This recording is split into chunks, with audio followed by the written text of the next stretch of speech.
Judge Sonia Sotomayor had not even been introduced as a Supreme Court nominee when the "here we go again" attacks began. Again. Conservative activists are, of course, denouncing her as a liberal, which is politically understandable and predictable. It does, however, not appear to be at all borne out by her record. On the issue of abortion, for example, in 2002, she upheld the Bush administration's global gag rule. That's the policy of withholding funds for international groups that offer family planning information and services, including abortion.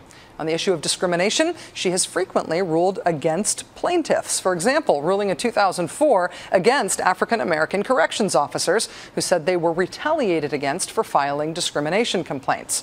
On claims against big business, Sotomayor is herself a former corporate lawyer. In the year 2000, she wrote the dissent in a 2-to-1 decision that ultimately favored victims' families.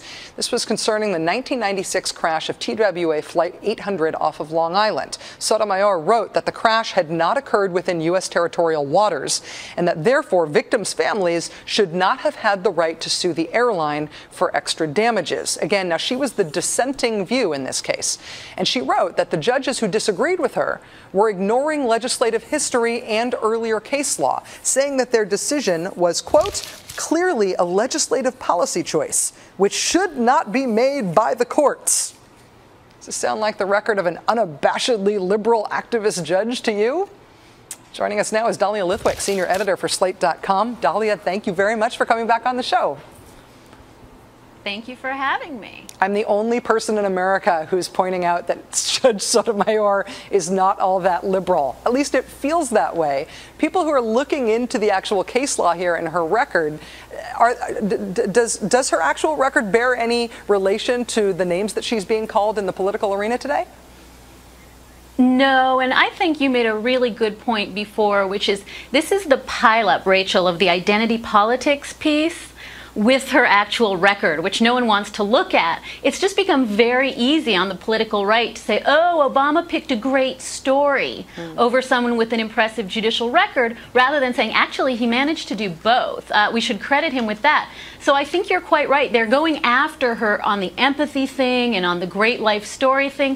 Funny, Clarence Thomas's great life story counted as a plus for him, but for Sotomayor, it somehow suggests she's unhinged. Well, what is your assessment specifically of that empathy criticism? I mean, conservatives are saying that Obama's looking for a justice, and in Sotomayor he has found a justice who will substitute her feelings for the law. And I have to wonder if that's just kind of obvious, you know, anti-woman politics, or if that's crazy Supreme Court partisan politics jargon that has a totally different meaning than we would understand those words to mean in the real world.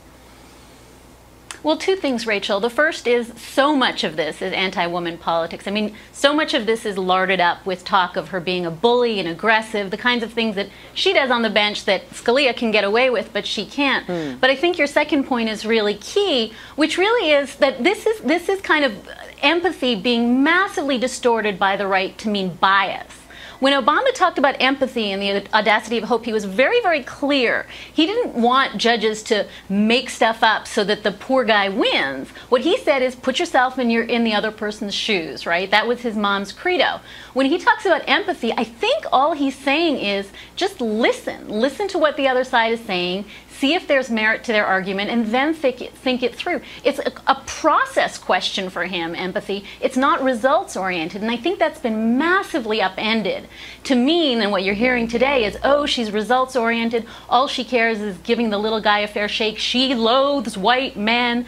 That's not what Obama meant when he talked about empathy. It's certainly not something that's reflected anywhere in the hundreds of cases, if you look at her record, that this is a person who upends the rule of law to give the little guy an extra leg up. On balance, on the question of whether or not she will move the court in either direction, when you look at her record, Dahlia, do you think that she will be sort of where Souter is? Do you think she'll be to the left? Do you think she'll be to the right of Souter? I think she's pretty much Souter. I think that if you look at her record, and I've spent the day doing it, she's pretty text-based. She looks at the statutes. She looks at the precedent. She's kind of really a very moderate liberal. Now, On the Second Circuit, she's on the liberal half. On the Supreme Court, she'll also be on the liberal half. But the notion that she's some kind of Scalia in a dress just could not be further off. I mean, she is not the liberals' answer to Scalia or John Roberts. She is very, very much a moderate, temperate, minimalist, careful liberal. Which, of course, leaves open the question of whether liberals will ever get their John Roberts or Antonin Scalia, but that, I guess, will be settled by the next nominee. Dahlia Lithwick, senior editor at Slate.com, thank you so much for your time tonight.